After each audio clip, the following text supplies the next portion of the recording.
And to do that, we have to go and do it. So here comes. Oops, I got to turn off this music. It's very nice, but can't have it playing. Leave. Yeah, the Echelon music. No, it was. No, it's a Riz. No, okay, something else. No, it was this deal here, the Skies of Arcadia soundtrack, which is pretty good. Oh, it's so good. I've fired that up on the Spotify this week. Yeah, it's not bad. I just can't get enough of it. It's not bad. There's some good remixes out there too. Yeah, if you're into such things. Let's see. That's all good there. All right, we're queued and ready. Thanks, everybody, for joining us. Get ready, sit back, relax. It's time for Play Retro in 3, 2, 1. Oh, whoops. I didn't record it, though. Oh, whoops. Now we're recording. Okay, 3, 2, 1.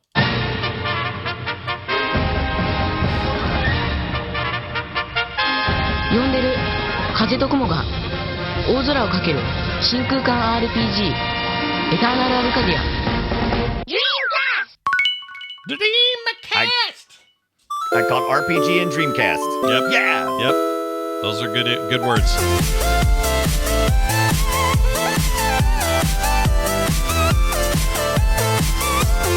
Oh! Sorry. I don't know what happened there. Something went glitchy. You was trying to make me look dumb because I was over here dancing, getting down to the groove, and you just stopped me. Yeah. Yeah, it was like musical chairs. I hope you got a new chair when it ended like that. Hey, everybody. Welcome to Play Retro. I'm one of your hosts, Scott Johnson, and I love flying in huge boats instead of airplanes. It just makes perfect sense to me. Get in your boat, take off, and bam, you're flying. Also, let me turn-based battle you into airship oblivion. It's the only way we can get through this together. Is the sky a sky or an arcade, or maybe it's a Skycadia? Let's dig in and find out.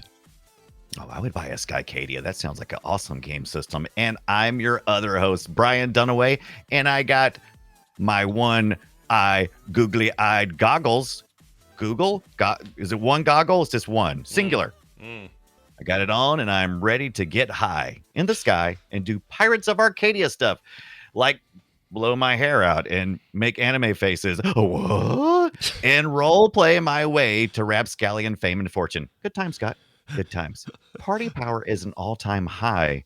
Gonna lay down a smooth. That's a super move. That was more of a Tim the Toolman Taylor than it was an anime right? thing. I would watch it. I would watch a home improvement style anime. Yeah, I would watch that. I don't know if I would. I'm not sure I'd watch. I'll admit something. It'd be all in Japanese, and you wouldn't get any of the jokes. It'd be great. Yeah, but I'll admit this. I did not like Yes.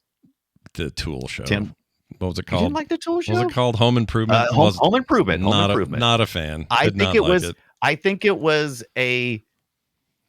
the right show at the right time. For a very specific kind of watcher. Sitcoms, yes. For a very particular, I was in a very particular stage in my life. Yeah. And it spoke to me at the time, so I will not complain. All right, I will, and I will never watch it again. I didn't like it, but there's lots of other stuff to watch, and that's a good news for everybody. Hey, look, before we get to our big discussion today, a quick note. I had to go to Irvine, California this week for a top secret thing. You'll hear about what it was next week. That's all I'll say about that. However, because I was in another place, and I was on airplanes and in airports waiting for long delays and junk like that, I took my Amberdink SP with me, and I'm just here to tell you that is a hell of a device for traveling because you can, the TSA doesn't make you pull that one out because it's small enough they keep it in your bag, so I don't have to take it out and show it to anybody. It stays nice and clamshelled, so the screen's protected, and it just fits in there like a pack of cigarettes, basically. Yes. Perfect device for flying, I'm telling you, for retro, especially retro gamers. I highly recommend it. If you grabbed one of those Ambernicks, fly with it. Trust me. It's got a decent battery time, not fantastic, but not bad, especially if you keep the screen turned down a little bit. And remember to turn it off because we both upgraded our core OSs. So make sure you turn it off, keep the battery lasting as long as possible. And always make sure, another reminder to those out there, if you didn't use your original cord, don't use because there is a fire hazard possibility if you're using some third-party charger deal. Always is. Yeah. And just check your voltage. I mean, I think it's a 5-volt charger on that one. So if you've got a 5-volt and you know it is, you're good. If you are using a brick that's doing the faster charge or the higher end charge for like notebooks and stuff like that, don't use that. You're playing with fire. Yeah.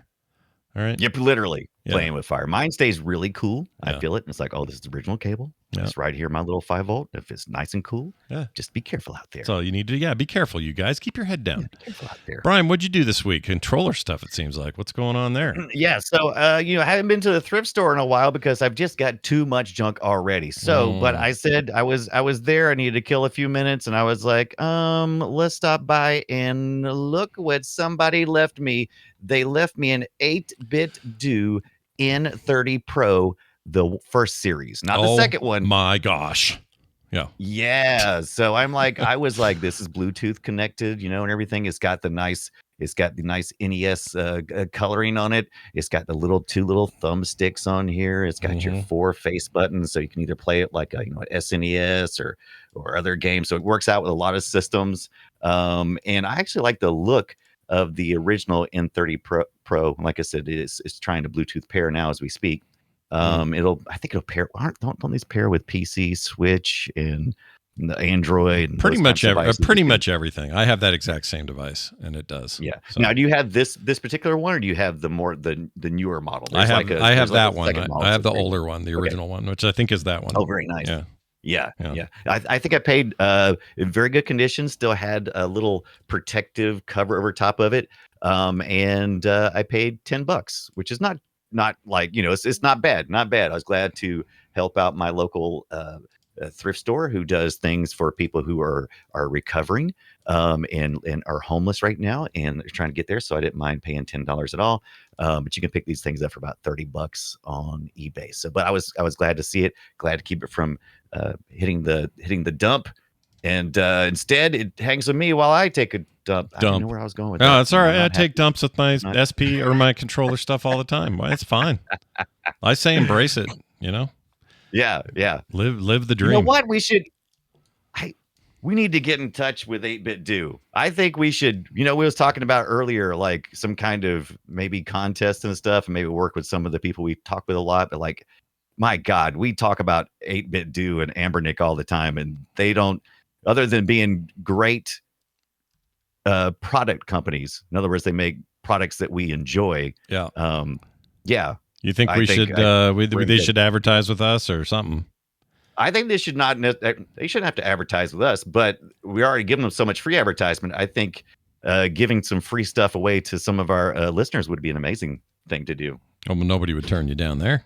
Yeah, I think it'd be an amazing thing to do. Yeah. Especially our patron supporters who already give us so much love. Yeah, they're lovely, wonderful human beings with love to give. They have love to give. All right, so give love back and give it to your love. Anyway, well, there you go. That's awesome. You enjoy playing with that. Let's get to today's big topic, which is a JRPG of yore, and we'll talk about it now. Shall we play a game? Yes, we shall. We shall play the game Skies of Arcadia. It is not a arcade in the sky. It is a RPG, JRPG in particular, from the Dreamcast originally. It ended up also on the GameCube under the name Skies of Arcadia Legends. We'll talk about that in a bit. But this is one of the most... what's the word? Appreciated... early 3D RPGs that for whatever reason never got proper like follow-ups or remakes or any of that shit, which I'm going to argue is a huge mistake. They should make a remake of this game. It would sell like crazy. Voice act it, get some proper freaking graphics in this thing.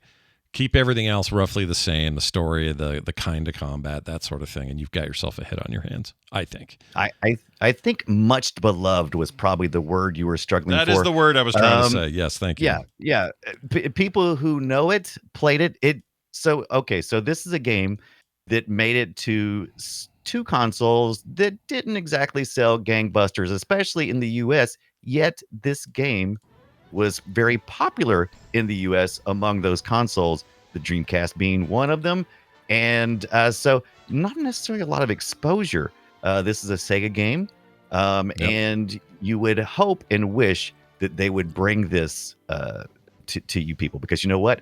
A lot of people who love this game have been telling me for years to play Skies of Arcadia. So the people who are telling me are really insistent. And I think we need to like muster up that effort and point it right at Sega and say, "Hey, why are you making that crazy tax and other things? Why don't you just, throw No, those guys makers, off there?" the people that love this game won't. It's like CrossFit. They will let you know. Yeah. They'll tell you all about it. They will never shut up about it. In this case, I think it's a good thing. I think this is a really cool game. I only played it a bit in the day, but I've watched a ton of video and played some here recently in preparation for the show. And I'm convinced, other than it being kind of old and ugly, that you could this should have been like a ongoing big series that competes with the likes of recent Final Fantasies and the Grand Blue stuff and all that. Well, I'll talk about one of those later because it's a lot like this game. Anyway, it deserves more than it got. And listen to this fantastic soundtrack. I'm gonna restart this. Hold on a second here and get you some volume. Check this out. I mean, listen to that. That makes you just want to get in your ship. Take to the skies. Mm-hmm. It looks like a boat, but you know what? You're flying. You're flying. And that's cool. That's how it should be. You're going to do pirate shit. You're going to fight some stuff. You're going to land, and then in those places you're going to land, you're going to go to battle down in some dungeons, and then you're going to go back up to your ship, and you're going to celebrate because you're in a damn boat in the sky, and it's awesome. Yeah. So we talk about JRPGs on here a lot. And usually when I think of JRPG, I don't think of a traditional American RPG. I think of more, how the Japanese think of a traditional RPG. This one is maybe more accessible, in my opinion, to the to North Americans. I think that is a real simple get in. It's swashbuckling. Is high-spirited, which is in high contrast to the games of the time, the RPGs that were very dour and dark. Instead, you've got all of these happy characters. Even the tragedies don't seem that tragic because even when bad things happen, it seems like people are able to recover. We're going to touch on a couple of story points in this game, but I'm gonna try just to stick to like the first chapter or so that we don't spoil some of the really cool later stuff. But pretty much there's a tutorial part, a demo part at the beginning of this game, and it goes on for about 30 minutes, just learning the different mechanics, not because it needs it, but just because it's trying to ease you in to the game and get you ready for what's about to come, because they're going to kind of let you loose at some point. Yeah, and they're just going to go fly, man, go wherever you want to go. Yeah, within reason. There's a ton of open exploration in this game, which is unusual in the genre. They don't always. It's not that there aren't open world elements to JRPGs. Obviously, there are. The overworld, for example, is usually that. Right, that's the place where you're kind of random encounters and whatever. But it feels more like hunting for stuff when it's like the top down kind of classic RPGs we think of, when the overworld part, it feels like you're hunting. Yeah. I don't think I'm hunting here. I feel like I'm coming across things. It's like, hey, I'm just flying in the sky. I'm going, 360 degrees of whatever direction I want to go into. And, sometimes I see some little birds flying around and get to collect those. It's a really nice, it's a really nice sense of exploration and then being rewarded for that exploration, which I think is really important in a game like this. And it's surprising how well that part of this game holds up. Like, I thought that would suffer the most. It actually might still be the strongest point of the thing. And there are plenty of games since that do this. It should be their pie to eat, though. There should be a series called Skies of Arcadia, and then a million titles since. And we should have a new one coming out this year for all we know. Like, I don't know why we don't. Like, Sega's a big publisher now. They could do this. Maybe they have plans. They're doing a lot of revivals right now. But, we know that what was happening here so let's talk about who developed this. So this was an in-house subsidiary of Sega. Sega at this point was trying to move stuff around. They were doing the Dreamcast, and they were moving key people around, and so they started a subsidiary inside of Sega called Overworks. And that Overworks team gathered this particular one gathered all of these great RPG people who were already out there doing great things. I'm going to butcher these as I always do. Shintaro Tonka, the director, had also worked on some things and got herself started here with the story. And Riko Kodama.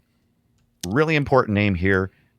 She was the producer, also known as Phoenix Rai, and recently passed away in the last couple of years. But got an opportunity to get some awards in America for some of the, for being a pioneer in this kind of genre. But she'd worked on Phantasy Star, and she even did some stuff with Sonic. And but all these people seem to have a little bit of RPG background and just steeped in the Sega lifestyle, right? And unfortunately, all of this came to head at the end of Sega's hardware eras. So here we are in the Dreamcast. We're not going to be too long before, even though we've developed the game, we're not really going to support it. And Sega's going to have to make some changes and shift to other platforms. They're going to have to look at the GameCube and that kind of stuff. Right. So that's a big factor. So teams are getting, moved around, dropped, titles are getting, it's like, we got to drop stuff. It's like, it sold okay, Skies of Arcadia, but, and so, yeah, unfortunately came along at a bad time. Yeah. That's so many stories like that with Sega though. It's just like, yeah, they were, what a squandered potential. Like everything about them sometimes frustrates me because I was a giant Sega fan. We've talked about this on the show before, so I don't want to, overhype the same point over and over, but it was their thing to lose. It was their potential leadership in the market to lose, or at the very least, a very competitive position in the market. And they just did not want Japan and North America and Europe to communicate in a proper way and get that done right. And it's really frustrating because as a Sega fan, these things should be still huge. We shouldn't be talking about a game that was. We should be talking about one that started here and then continued on and is amazing to this day. And we don't. Yeah. We don't have that. We've talked about console wars, and of course, when we talk about console wars, we're specifically talking about, the Sega Genesis and the SNES. That was when everything really hit, and everybody, I think, was like, "Oh, there's place in these markets." And then, PlayStation was trying to get involved. Philips, all these different, companies were vying, trying to get in, and Sega Genesis and Nintendo were killing it. And, and so Sega took that and tried to beat everybody to market and tried to make they made some bold moves, and they tried to get in early a couple of times. And, being first is not always the best. Nintendo knows that. No. And so they had a couple of missteps there, and they had some, internal arguments, and they had companies on two different continents with different motivations trying to work together. It was a complicated system, and it eventually done them in as far as the console part of it goes. Yeah. And they, they, to this day, I think they rue it. I think they look back on that and wish they would have, handled it differently. But what are you going to do? Oh my gosh. Yes. But that's okay. Skies of Arcadia was originally being developed on the Sega Saturn. So the Sega Saturn wasn't really prime time for 3D. They had 3D games. It was an amazing 2D machine, but as a 3D device, amazing. Garbage, not great. Not great. Even the ones that were good, like the Nights into Dreams, where you could actually show somebody that game and they would go, "Ooh, this is cool," and it controls really neat and everything. It was still, you could tell, was just not going to be the standard. It just wasn't going to work. Even though I'll be honest. I don't think that Sony's graphics on PS1 were much better. In fact, in some ways worse. Oh yeah. Yeah. Their texture handling was weird. We talked about some of that last week, but it was easy to develop for. I think was the big thing for Sony, and Sony was way open to third party as opposed to Nintendo, who was kind of shut down. And Sony made a lot of right choices, right? Sure. I think at the time they were all pretty open to third party. The problem is third parties only wanted to go with dominant systems. And so when it came to N64, Nintendo ran into a problem. They had a fair amount of third party, but the biggest problem they ran into was this is hardware that is very different. You'd have to make cartridges. Like, it's a whole different ball game compared to the optical disc people. And so porting was a problem. And so you saw less overall third party support, partly because the N64 didn't lead that generation. The PlayStation did. So everything shifted to PlayStation on the whole for third parties. And the same thing was true, especially true of the Saturn, because the Saturn had very distant third place for a long time while it existed. And so if I was third party, I would be like, we're not making it for that. I'm doing it over here. If we're going to spend a little extra to go crazy, fine, we'll do N64. But And it was really difficult for developers too, because they're all these systems were experimenting with, how do we create, how do we continue to offer 2D and create this 3D world we're moving into, and developers like rushing around going, how do we even make a 3D game, and how are we supposed to do this? And it was just an exciting time, and I kind of miss it, but I'm also glad we're more stable now. Yeah. And you said earlier you like Nights in the Dreams. Yeah. And we talked about Panzer Dragoon on here too. Those are both Sega Saturn games. And you may feel like there's a similarity in the music that you're hearing here. And I think part of that is Yutaka Minobe. I think that's how you say it. I'm not sure. The composer here, amazing stuff. Yeah. Incredible. Uplifting where it's supposed to be. Intriguing where it's supposed to be. When you get into some darker areas, darker where it's supposed to be. And I could kick my butt for not knowing that a place called Wayo Records released a Skies of Arcadia Eternal soundtrack back, I think, in 2019. And now they're on eBay for like a couple of $100. Oh my. Wow, man, I would love to have this. Yeah. I'm gonna show you real quick. I'm gonna put that in the Discord server. Worth it for the 100? Do you think you want to spend 150? No. Would I have paid up to like a good two discer vinyl set with all that stuff on it? I would pay upwards of 49, maybe 59 if it was a limited release, maybe. Yeah. But like $200, $150. I'll wait. Maybe I'll repress it again. Yeah, maybe. You might get that. I don't. It doesn't that's feel kind like of the problem. Will. Yeah. Right.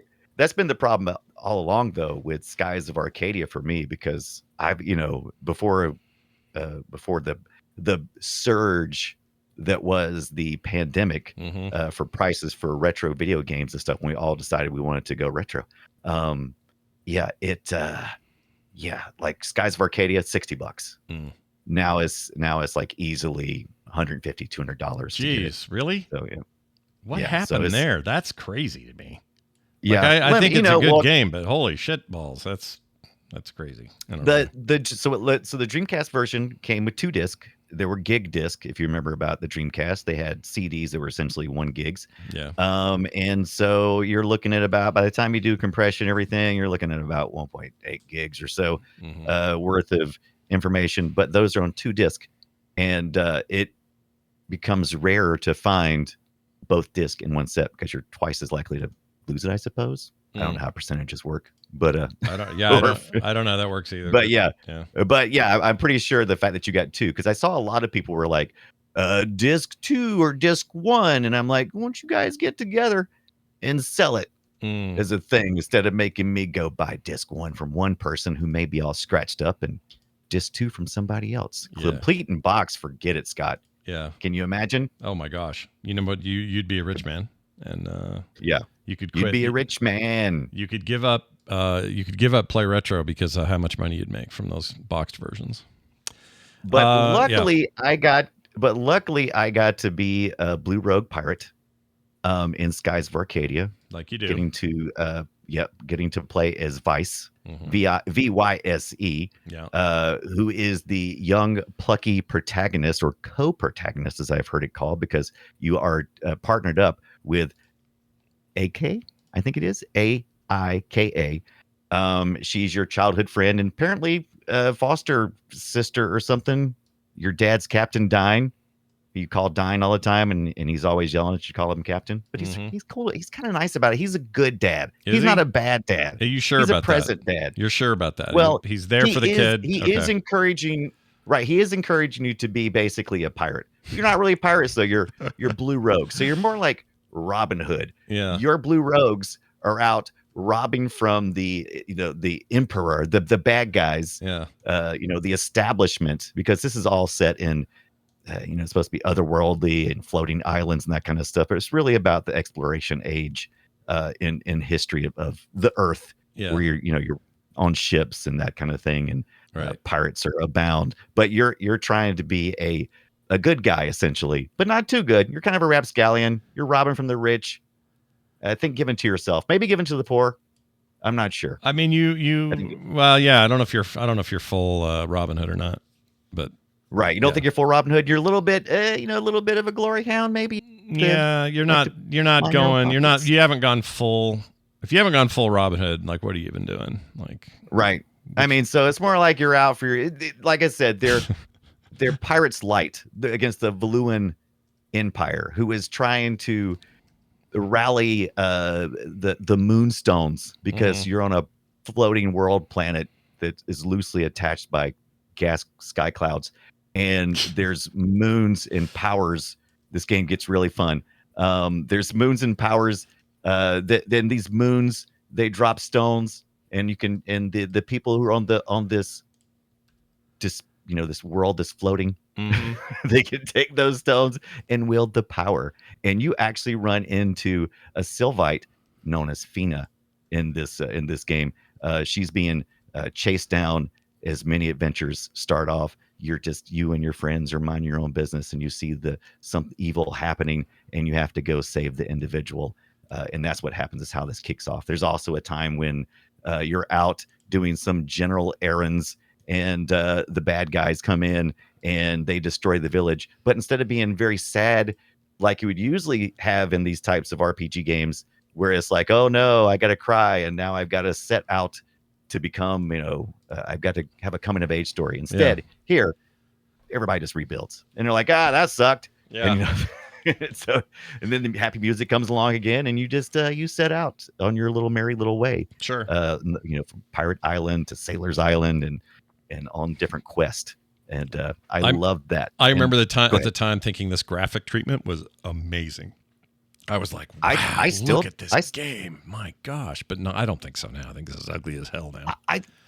I think the stylization of it has allowed it to maintain. So this is all stylized. Everything is kind of a little bit kiddish, a little bit chibi, not quite super chibi, but a little bit chibi. Yeah. Just a little chibi. Big old chibi heads. Lots of chibi head business. Yeah. Real anime, obviously inspired by anime things. And I liked how the characters' faces had all this emotion and animation, the bouncing in the characters. It feels like so much better than so many other 3D properties I'd seen. And I was trying to compare it to other things on the Dreamcast, like Ready to Rumble. Very stylized game. I love right? Ready to Rumble so much. Yeah. Animated. It's not that, but it's kind of that. Stylistically, yeah, I think it's a close comparison. I think that's fair. Yeah. And so I think it's still just like Ready to Rumble. I feel like it's kind of timeless. So a remaster to me would be interesting, but in some ways it would lose a little bit of its charm if it got all polished up. I think it would lose its charm for me. And I'm not nostalgic. I didn't play this game in the day, so I'm not nostalgic for that. It wasn't even your deal, right? It wasn't even my deal. No. Yeah, look, everyone can't have the same deal. All right? Yeah. I mean, this is also a time, this is the thing I noticed when I was looking for commercials today, because I wanted to play something at the top of the show. Once again, we have a game that just got no proper marketing in the States. So everything I could find is Japanese, all of it. And that was just it was Eternal Arcadia or something like that in Japan. Japanese people I watched a great interview that was translated by, let me see if I can find this here. Eternal Arcadia, an interview and subtitles. I forget who it was now, but anyway, I'm gonna post a link here in the Discord for you, and I'll post it for our patron supporters as well. But man, they are just wholesome, wholesome. Yeah. This whole game is wholesome. The people developing it were wholesome, and man, I just really dug it a lot. Yeah, Smupulations. That's who it was. Smupulations did the subtitles for that. Smupulations. You heard these guys? I hate that name. No, I've never heard of it. I hate the name though. That's a terrible name. You hate the name? Yes, Smupulations. It's freaking terrible. It's an awful name. Yeah. But I understand why you like it, because this is such a Dunaway thing. Like it's sorry, go ahead.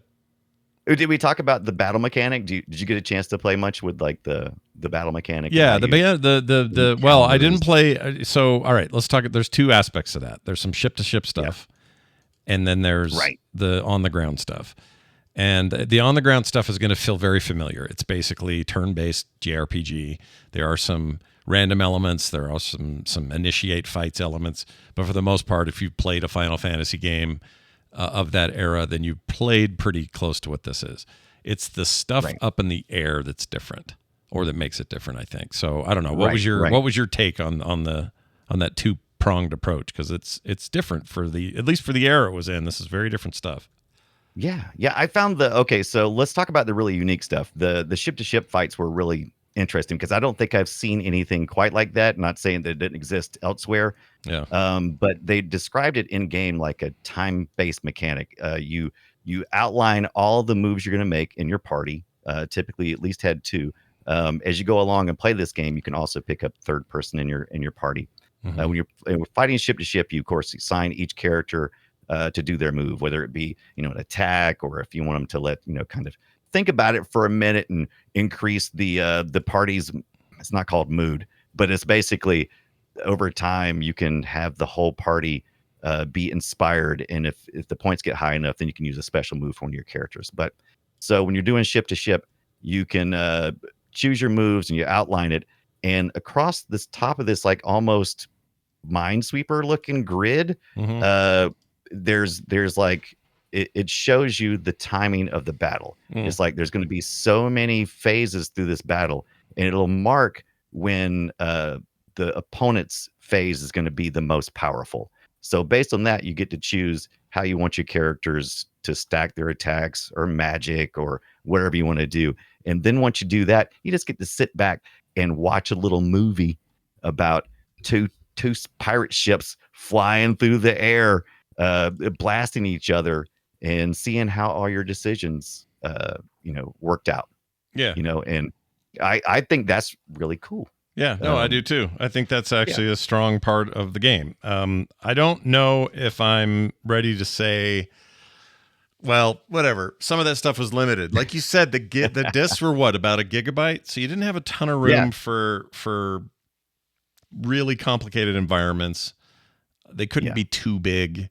You couldn't create seamless environments where I did like how, like, if you were docking somewhere, it was pretty seamless. It was like, you pull up, there's some animation, different camera angle, you pull into the dock, and it's very cool, very engaging. But there were times where you had to zone somewhere, and those load times were murder. They're murderous load times. Yeah. Oh, yeah. If I had one thing to complain about in this game, the ladders. Oh, you don't like the ladders, do you? I don't know how many ladders you encountered, but every ladder it's never like, okay, I'm gonna climb like 10 rungs. No, it's always like 100 rungs because everything's in flying in air and stuff, and they make you climb the whole freaking way. I'm like, slow ladder, very slow. Just imply it. Yeah, just imply that I climbed the 50 rungs. I don't need to do it, but I did get rewarded one time as a user because there's all these beautiful moments of these set moments where the sun is setting across the horizon of the sky, and you get to climb slowly and see this great sunset and everything. That's pretty cool. But then other times it's just like, why are you making me climb this stupid ass thing? I'm just watching my stupid little polygon guy, and I'm like, come on, just get up there. Yeah, no, some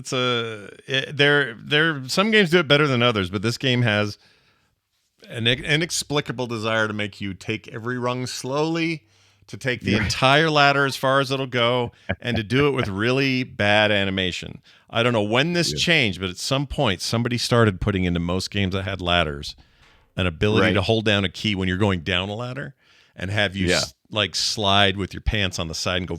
Yes.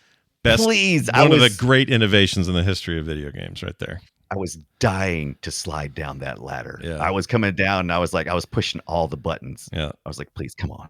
Please just let him slide down the freaking ladder. I can understand making me climb up the ladder because you got to use the strength, but come on. I can believe that this character could just slide down the ladder. Yeah, same. No. Big same. I think I know it's a very small thing to complain about, but I'm telling you, we deserve better. That's all I'm saying. It was just so noticeable because the game has a really good fast pace to it. Because you think, oh no, I've played games where you have to explore to find stuff, and sometimes it can feel like it's taken forever. Except when you're coming across a million random encounters, which happens a lot in this one. I was surprised Scott even got more than you even think very or far. hope. Yeah, I don't hate them, but I would prefer having more choice over my encounters. This game has some of that, but not enough of it, in my opinion. Yeah. But nice varieties in the parties that you would go up against. You'd have to. You've got a fast switch. You can switch between. We haven't gotten into really deep mechanics of the game, but you can. There's magic and there's different moonstones, and you can choose between your weapons. You can choose between which stone you're essentially applying to your swords and stuff. And I hope I'm using the right terminology. Please forgive me, people who are Skies of Arcadia super buffs. Yeah. But you can, when you're going against other enemy, like maybe you need to be in the purple range or the green range, and you need to swipe with that, and it's more effective. And so I enjoyed all the little pieces of the battle. It never felt like a lot of other RPG games where I feel like I just got to choose between this magic spell and this attack, and I'm just pretty much just you mainline that over and over again. Yeah, I like that too. The game gives you a lot of choice, and being able to do some of that real time switching is really important, I think, to keep it fresh and not so boring. Yeah, because JRPGs can be grindy and boring. They just can. Yeah, part of the genre. And they keep that away. Yeah, they keep that away here. I loved all the little over the top bad guys. I loved their little monsters they have. One of the first encounters you have is with like this armored, I don't know what anteater. He's a giant anteater. I don't know exactly what he is. He's got a pointy face. Sure. And he's got some really cool effective moves, and he just blasts the crap out of you. And each of your characters has weaknesses to them as well. And so you got to kind of protect certain characters, make sure they're healed up. Real RPG basic stuff here though. But yeah, every moment felt like a pleasure, and I always felt like I was being rewarded. I felt like I was leveling up quickly. I felt like I was collecting stuff, and I just move on to the next thing because that's what I want. Yeah. I want to get back in my ship, and I want to travel. Yeah, you want to get moving. You want to go. Right? You want to go. I want to go, and I want to go. I want to go solve some environmental puzzles where I've got to drain some swamps. Like I have a castle so that I can get to the big giant moonstone, so I can upgrade my weaponry so that Pippi Longstockings over here will be more effective in battle. This should give you the love you've always wanted and deserved, right? Well, I know if you're listening to this and you haven't ever seen Skies of Arcadia, it is anime is all get out. One of your primary characters has ridiculous anime hair, just it sticks out Pippi Longstocking style. If you've never seen that, it's just over exaggeration, just all the way out there. Oh, I love it. No, it's all those tropes, but no voice acting, and that's a shame. Very little voice acting, a little voice emoting. Yeah, which some grunts, and like he'll yell a spell name when he casts it or something like that. But what I really wanted, that waterfall's cool.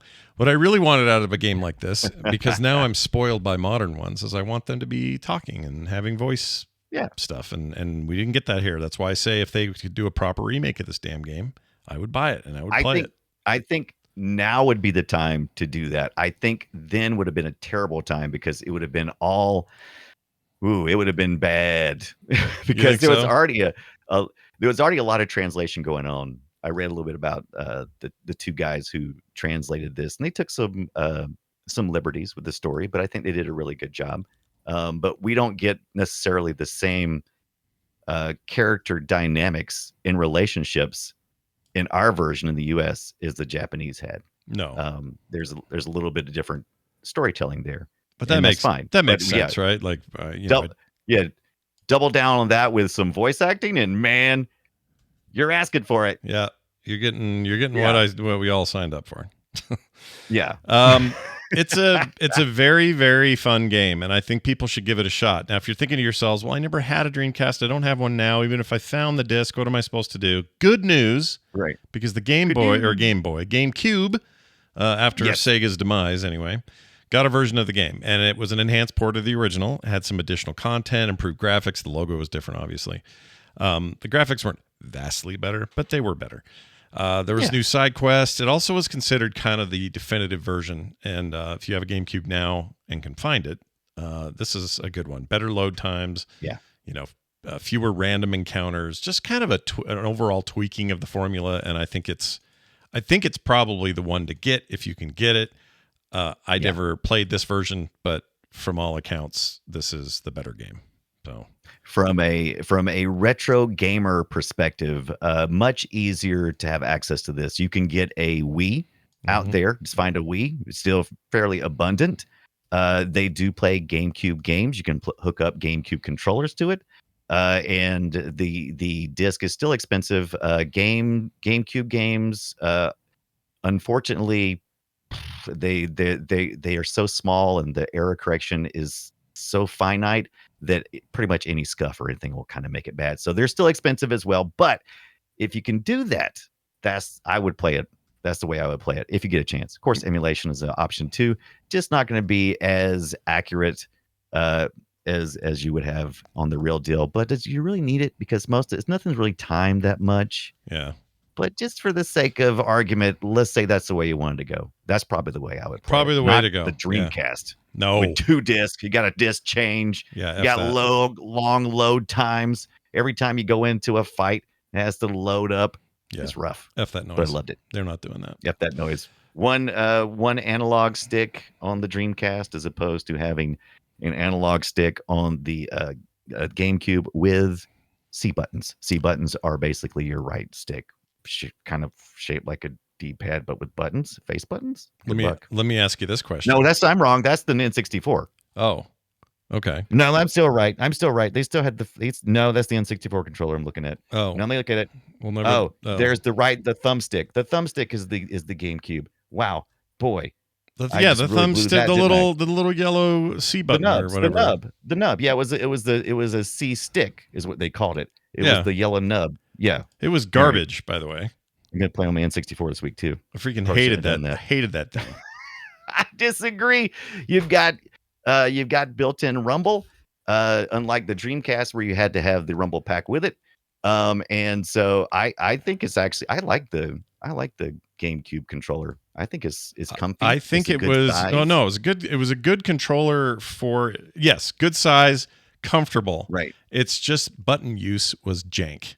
Like I'm not saying it. I'm not saying they were trying to be different. They wanted to just be another PlayStation controller, right? But they wanted to have more analog control, and it sort of achieved that with that little nub. I appreciate what they were doing because one thing they did come with, basically 2 analog sticks, even though the nub is, why was it a nub? I don't know. Barely an analog stick, just barely. Well, one of the things that they talked about, I've watched videos on the design of the GameCube controller and what they were thinking, and they wanted you to be able to physically feel. They wanted that A button to be bigger than the rest of the buttons. They wanted the B button to be kind of on the side of the thumb, and they wanted you to be able to feel your way around the controller without looking at it.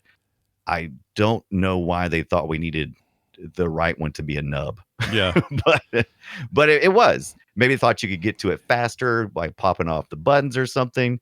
But it's an interesting controller, and it's probably one of my favorites. It's definitely much better than the early analog stick on the Dreamcast. I love my Dreamcast controller because the VMU, which I got to use some on Skies of Arcadia. There's a mini game going on. Yeah. There's this really cool little beepy thing that lets you know when you're doing some collecting for part of this mini game that's in the actual game itself. Sure. I really appreciated that. You didn't get that on the GameCube. Suck it, GameCube. Yeah, suck that cube game. But the rest of it was really good on the GameCube. I think it's again, overall, it is the better. It's definitely the better port. So seek that one out. But until we get something proper on PC, which I don't think we ever did we? Never came to PC. No, it never. Sega, like I said, Sega. Luckily, the Nintendo was kind enough to give Sega, in some of their titles that fit nicely on the GameCube, a place to go, right? And then the Xbox shortly thereafter also was like, come on, Sega, we love you. Come on, hop on board. Yeah. And but we never got anything else. Now, unless you got the Eternal Arcadia limited box set shipped in from Japan. Yeah. I really wanted that thing. Did you see this thing? No. Did I posted. If it said the worth a mention, there's a little link there. Take a look PlayAsia.com here. is a website that Oh, here we go. All right. So you would let's get see. a Look at that. large Yeah. book-shaped folding box. Yeah. Oh my gosh, dude, that thing is yellowing on the edges, but it's fine. Yeah, that was not in the greatest shape. But man, I actually saw a few of these at I think they were they were Japanese. They're still Japanese imports, but the shipping wasn't too bad. International shipping, if you don't mind waiting a little bit and you have a little bit of trust in the Japanese sellers who's doing this on eBay, you can get the game, a pirate bandana, which is amazing. I love the bandana that the Blue Rogues wear. Yeah. There's keychains in there with a looper. I hate the looper, by the way. That we didn't get to talk about the bad guys in this game, but I definitely have a few that I hate. Why do you not like the why not what do you not like about the livery? They come in there, they harass you, they disappear, and you're like, where'd you go? Where's my XP at, man? Yeah. But yeah, there's a couple of little bad guys in there too. Oh, there's the HP stealers. I don't know who these guys are, but they're kind of like amoeba looking floating purple things that you have to fight against, and those guys will be like, all of a sudden they'll just suck your HP out, and I'm like, screw you, hippie. Yeah. Because that means that goes over to them and not to me. Screw you, hippie. But yeah, but this is year 2000. They also have an Eternal Arcadia branded phone strap. Yeah. I guess that would go on your Nokia, Yeah. right? Yeah. Yeah. It comes with an art book, which is the thing I really wanted to have, though, was the 64-page art book. But the price on this is about the same as just freaking getting the freaking regular boxes that I've seen out there. Yeah, and I have a Japanese Dreamcast, so I was gonna say you have all the regions covered, I think, don't you? Or I guess European a second or a third region? I guess it would have been, right? Right. So there was 3 regions. There was the you get the blue Dreamcast in the PAL regions, and then you would get mine, which is the Japanese version. It has the swirl, but it's a little more red. And then the American version, a North American version, was more of an orange. I did not modify my Dreamcast, but there are a lot of what they call CDI with self boot that takes advantage of how the Dreamcast loads its disc and where its copy protection is at. So it bypasses some of that. And it'll pretty much play anything. It's a Windows CE environment. So is it? Oh, that's right. I forgot I had CE right on the box. Remember that? Yeah. Yeah, it does right there, baby. Right there, right in the front. Yeah, show me that. There. Yeah, look at that. Yeah. Powered by Windows CE. You had that all the time on weird devices. This, and they had some handheld PDAs people were making that were CE powered. Really, it was just kind of a shitty little Microsoft kernel. It wasn't great. Wasn't great, but I got the job. The most important thing was that I think everybody was a little sick of all this hoops you had to jump through as a developer to get things made for systems and stuff. And Windows came along and said, yeah, we'll work with you. We realize that you guys done a lot of bad isolated stuff on the Saturn, and we're going to make it so that it'll be easy for your developers, and we'll get some of those people back. And unfortunately, too little too late. Too little too late. Too little too late. Hey everybody, don't hate. Is that what it is? Don't hate. But one more shout out to I think it's Rico Kadama. Sure. Known as Phoenix Rye and Admiral Adama on Battlestar Galactica. Right. That's the guy. We had unfortunately she did a lot of things for Sega. She worked on a lot of big projects, and what happened to her? She still around? Really, she passed away. So Kadama passed away a couple of years ago. Oh, I thought this was a different name. You're right. You said this earlier and I missed it. She's so she passed away, and I think it wasn't until like a couple of months later before Sega even really acknowledged it, thinking probably that there aren't fan people who are out there learning the names of every freaking game developer, probably thinking, well, why would anybody be looking for that? And so it was early in that the celebritification of game devs. Yes, we hadn't quite done that yet. Hadn't got there yet. We had a little bit of that going on with like PC stuff. So you had Carmack and Romero and those guys over at id Software. They kind of took on a more celebrity vibe as developers, but it hadn't really kicked in most communities or devs or publishers. But boy, is that a big thing now. All you have to do is have one person with a little bit of charisma show up on stage or be a part of a live stream, and you're like, that guy's the face of the game now, and I will never want to talk to anyone but them. And it's weird. And in that interview that I mentioned earlier, she was, she's getting a lot of credit even then, because this interview was like 2019, so people recognized what was going on. But even she was like, she got some awards, and she was like, you could just tell she was very humbled by it, and that she never once said, "Yeah, all right, finally I got my, I got what was mine." No, she was like, I'm here accepting this on behalf of a much larger team. Which we worked as a team. We brought this to fruition as a team, and so she was always very humble about that. And so it even makes you even want to like her even more. You're like, yeah, I like her now. I've heard of her name this week, but I like her more and more every second that goes by. And like I said, I put that I didn't put the interview. I'm gonna put the interview in the show notes as well, so that you can check it out later. It is it's a read. You have to read it, but it's a great interview. All right, makes you feel good about the world. I'll read it. I'd love to read it. Here, I'll put it next to her name. Please do. There it is. Boom. Awesome. All right, let's get to a game of our own devise. We made this up. We made this game. All right. Oh, we made this game. This is all our game. Yeah, we don't have a publisher for this yet, but it's called Guess Our Game. And it sounds like this. Destroy it. It's where we take audio from an old game, we play it for each other, and we try to have each other guess what the heck we brought without very much information other than we give a year and we give a platform. We also give 4 possible answers, and we have to choose which one is correct. Brian, I'm going to start this week, and we're going to pull from a console that hardly anyone thinks very fondly of, but I'll mention it. It is the Atari Jaguar. Oh, well, I know every title on that system, so this should be easy. Or as my uncle used to say, Jaguar. He would say Jaguar. Jaguar. Yeah, Jaguar. It's Jaguar, right? You got to say I think it's just. You got to put as many syllables in it as possible. I've always said Jaguar. I will never say more than that. So take that, whatever the real way is. Anyway, 1994 is the year. Okay, so we're 30 years ago. Okay. All right, so put that in your taster and melt it or whatever. Here is your audio. Let's see if you can figure it out.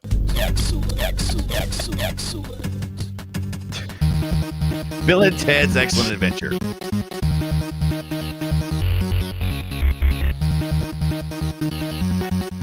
Some extra gameplay here in a second.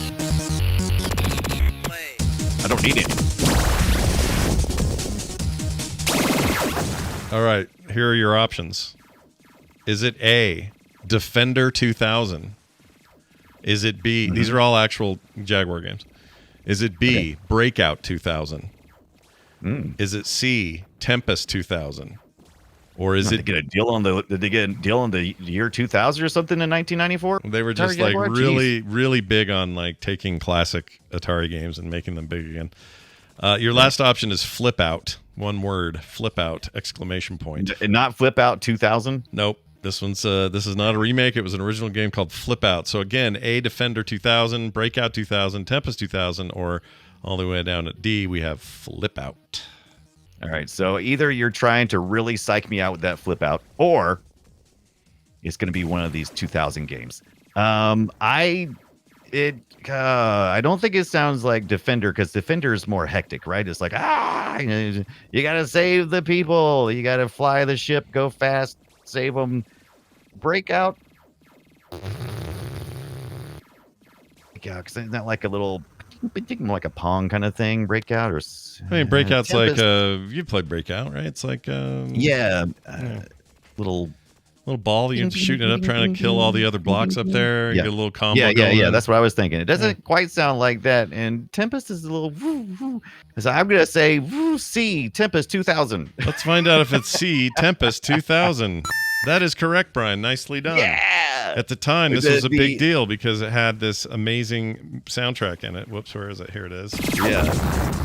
This music. Let's go back here. Here we go. No, go loud again. This stuff.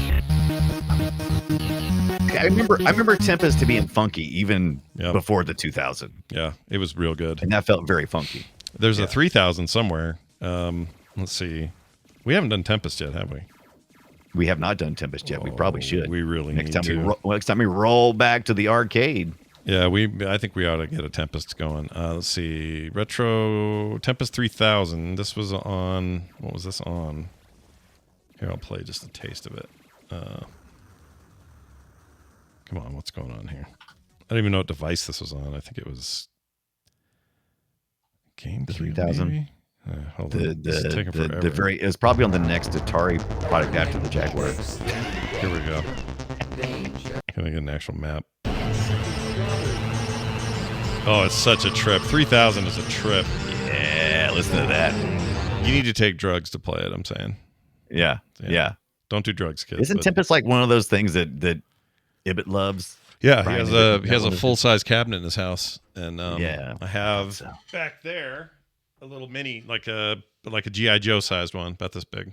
Oh. And it plays even. It's pretty good. Which G.I. Joe? The tall ones, the 70s ones, like 12-inch ones. Okay. Yeah. The 12-inch. Okay, I got you. Yeah, remember those? I never had them, but my older brother did. And they had like furry mustaches, and they were they had like the little buzz cut. Little buzz cuts. They had like the little short, stiff, bristly hair and stuff. The actual hair, and it just looked like army guys. For me and you, G.I. Joe was a bunch of pro wrestlers. You know? Yeah. They were like pro wrestlers in space. They were shooting lasers and taking on Destro and stuff. That was not what my brother's G.I. Joe was. Not even close. Multiple points of articulation and everything else. Little 7-inch figures. Man, I love those things. Yeah, that stuff was great. All right, Brian, let's get to yours. So far, you're on a winning streak. Let's see if I can do it. Tell me my platform, my year, and what we're doing here. We moved on. We're a few in advance. Can you believe that the Jaguar 1994 and this is an SNES from 1995 does not even feel like the same era for them both to be on the shelves together. But yes, the SNES from 1995. All right, let's play your clip. Here we go.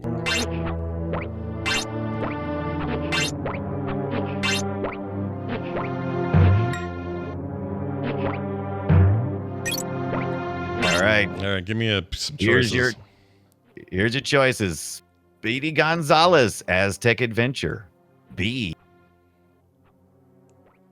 Hold on, you Porky Pigs. For some reason you muted out on B. Do B again. Oh, okay. I'm sorry. Okay. A. Speedy Gonzalez, Aztec Adventure. B. Road Runners, Death Valley Rally. C. Porky Pigs, Haunted Holiday. Or D. Looney Tunes B-Ball. Looney Tunes B-Ball.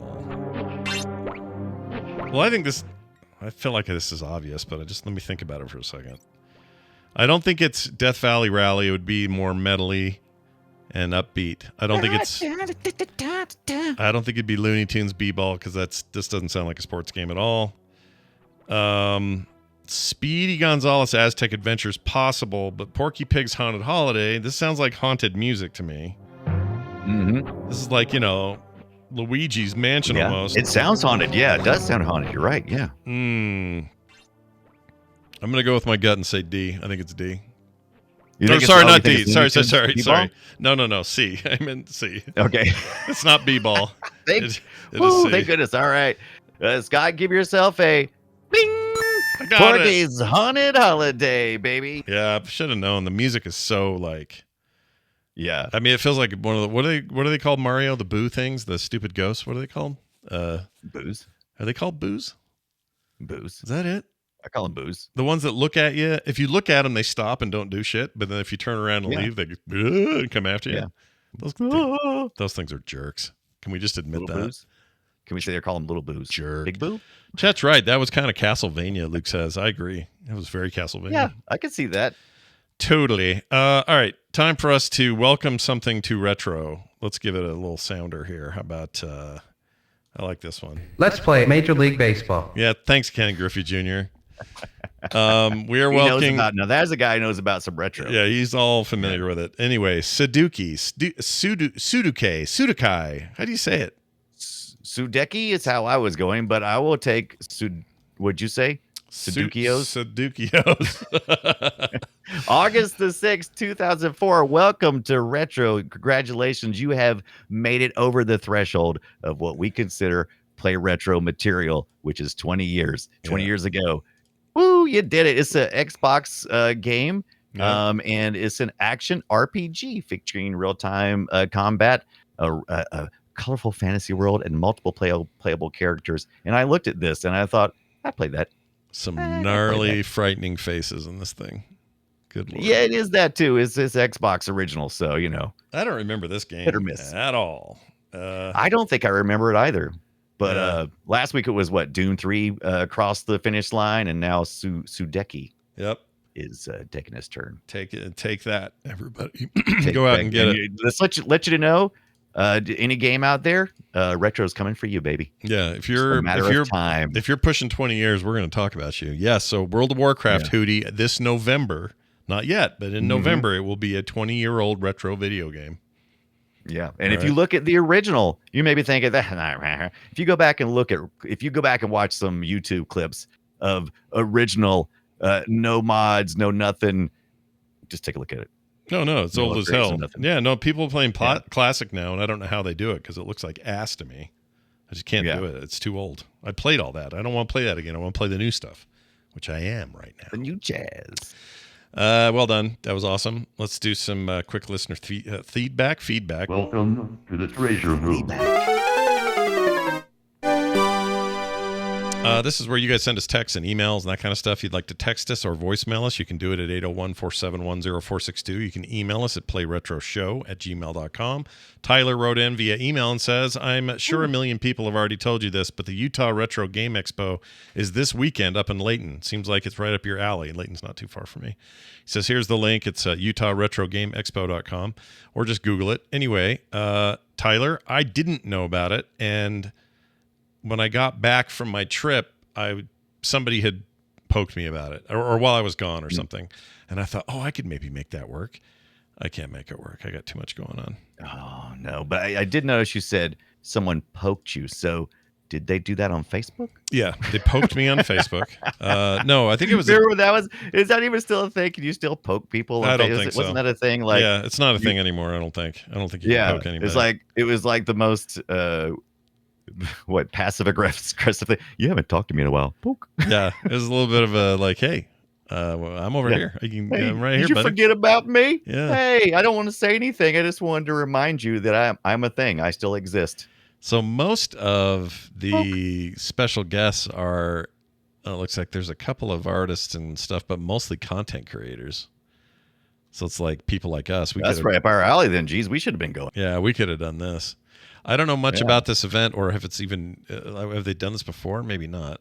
Let's see, about 2024. Where's the rest of it? Ooh. Come on, give me the about. Why I want you? Vendor swappies. Here we go. First event. Oh, this is their first event. Oh no, that was their first event. We evolved. They don't say the years. Okay, whatever. Right. So anyway, probably just a couple years then. Game Expo. I'm going to check it out next time for sure because I'm very much into this. I just didn't know about it. Let's see. I don't know what it looks like. A hotel ballroom. Davis Conference Center. I don't know where that is. Anyway, thank you for letting me know, and everyone else who did as well. This is going to be a thing I absolutely do next year.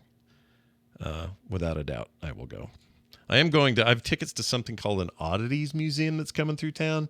And it's supposed to have a lot of the freak show. Oh, yeah, it's supposed to have a lot of weird shit like shrunken heads and Oh, really? Yeah. Are we going? But it's not exploiting real people. It's just, hey, here's some oddities. No idea. Like, I remember like the circus would come to town many years ago when I was much younger, and that's when we were allowed to mistreat elephants. But anyway, yeah. I remember them coming to town, and I think they had like a freak show or something like. I don't even know if they called it a freak show even then. You can call it that. I don't think it matters. It's fine. It was like see world's largest rat, and of course you're thinking, oh my god, the world's largest rat. I mean, how did they catch that thing? It's a big giant mousetrap or something, and you go in, and it's one of those. He's a rodent, but it's like what is it? The big South American rodents they're classified as a rodent, but you basically see him and you're like, it looks like a gopher or something. It's right. Technically, I suppose it's a rat, but that's not what my brain said. My brain said I'm about to see a big gnarly, the secret of Nim rat, with a 10-foot tail. Yeah. Not true. It's not true, is it? Not true. No, it's just some some exotic. I feel like am I at the zoo? Yeah. What did you steal that from the zoo? You'd be forgiven. You'd be forgiven for wondering. That's the Right. truth. All right, there you go. Thank you so much for that, Tyler, and definitely going to check that out next time. Quick retro report notice. Check it out. So we got this place called RetroGib.com. You go over there, you got all kinds of custom servers like our Roller Coaster Tycoon server, Unreal Tournament 99 and 2004 over there, retro achievement stuff. We do watch parties. If you want to take part in all of that stuff, ping us on Discord if you got any cool ideas for what we can do on RetroGib or RetroGib.com. That's over at frogpants.com/Discord. Just hop in our Discord and let us know. We're both pretty available in there. You can just tag us. Oh yeah, and let us know. Every day I talk with everybody in the Play Retro. Very active channel. That's right. And they're always blowing my mind with wild and crazy finds. They've got some people that are out there just finding all kinds of crazy, full complete in-box NES machines with games and stuff. And I'm like, where are you at? Because I am coming to where you are and buying all the things. And making me very jealous every time I look in there. Right. So yeah, keep that up. But it's amazing. Yeah, no, it's really good. Also, next week, our discussion is going to be Dune 2 on the PC. Yeah, that's right. We're talking about the Westwood Studios classic RTS, the one that kind of started it all. Okay? Yeah. Like, it gets credit, and it deserves it for what would come later.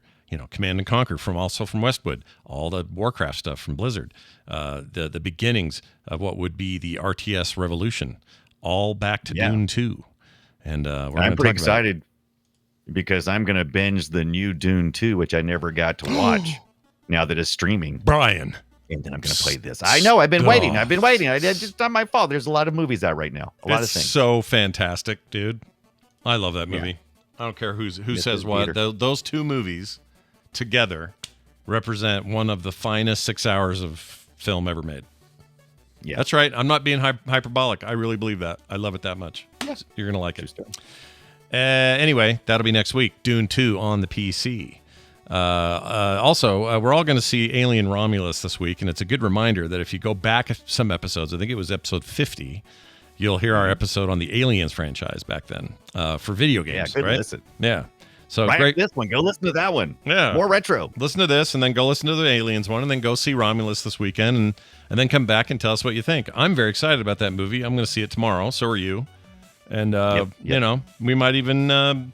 Who knows if we'll share our feelings on FilmSack? Maybe unspoilery things. I don't know. We'll have to share some. I mean, I don't think it's going to be a lot of spoilers. It's supposed to be kind of a standalone story between 1 and 2, Alien 1 and Aliens. Yeah. Supposed to have some of the Alien Isolation stuff. You played the games and stuff. So we'll see. But I don't think there's going to be a lot of spoilers in there. Probably not. I hope it's just a lot of bloody, alien on alien action. That's what I want. I'm gonna say there were face huggers and I had a good time. Yeah. That's all I'm gonna ever say anyway. Multiple face huggers. Yeah, I go to parties and if I can walk out of a party and say there was at least 2 face huggers, I was successful in what I did. This is a 2 face hugger party here, baby. Yeah. Congratulations. It's a 2FH, they call it. Hey, that's it for this then. Thank you all for watching and listening, and become a patron. We haven't had any new folks this week, but that's not because it's not worth it. It is. It's 100% worth it. Get in there. We got some cool giveaways coming up soon, and if you want no commercials, pre-show content every week, and other cool benefits, join our Patreon. And when we watch those X-Men episodes, we post them there only for them. Okay? We do it in Discord publicly, but then the archive, if you missed it, you're screwed. You got to go on Patreon to get it, and that's what we've been doing. We're going to have more cool stuff like that coming up. Again, that's patreon.com/playretro. Brian, is there anything you'd like to say before we quit? There's a face hugger on my butt. What should I do? Gross. Kill it. You took the wrong turn, buddy. Yeah, I don't think it's good that he's there. We need to detach him. Stat. Thanks everybody for listening. He said, I have a match. He said, my face, your butt. Nice. On that note, go play something retro. We'll be back next week with more. We'll see you then.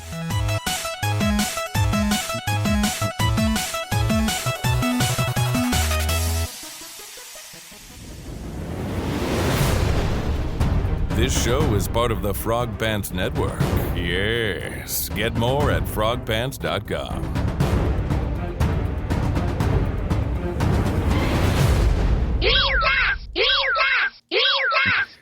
3 of them. Jeez.